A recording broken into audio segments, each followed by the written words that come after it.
தமம்.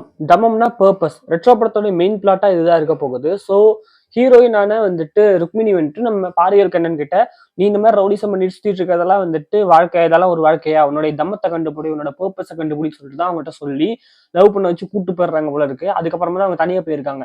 ஸோ, இந்த கோவில் சீக்வென்ஸ்ல பார்த்தீங்கன்னா, கையில ஒரு கயிறு கட்டி விடுறாங்கல்ல. ஸோ, இந்த கயிறுங்கிறது வந்து சண்டை போடக்கூடாதுன்னு சொல்லிட்டு, வேலையில்லா பட்டதாரில சொல்ற மாரி அந்த கயிறு தான் போல இருக்கு.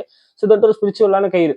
பட் இந்த கயிறை கட்டி விட்டுமே இந்த பர்டிகுலர் சீக்வன்ஸ்ல நான் சொல்லியிருந்தேன்ல கத்தி எடுத்து இது பண்றது. ஸோ இந்த சீன்ல அதே கயிறோட பயங்கரமா கோரமா கொலை பண்ணிட்டு இருக்காரு.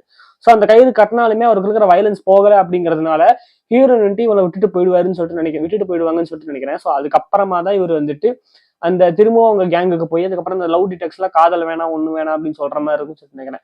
ஸோ இந்த தமம் இந்த பர்பஸை தேடி போற இந்த வாழ்க்கையில இந்த பர்பஸ் தேடி போற பாரிவேல்கரனோட வாழ்க்கையை தான் இதுல நம்ம பார்க்க போறோம். ஸோ இதுக்குள்ளதான் இந்த லவ் லாஃப்டர் வார்லாம் இருக்க போகுது. ஒவ்வொருத்தருடைய பர்பஸ் என்ன அப்படிங்கிற அதை வந்துட்டு கேள்வி கேட்கற மாதிரி அந்த படம் இருக்க போகுதுன்னு சொல்லிட்டு நினைக்கிறேன்.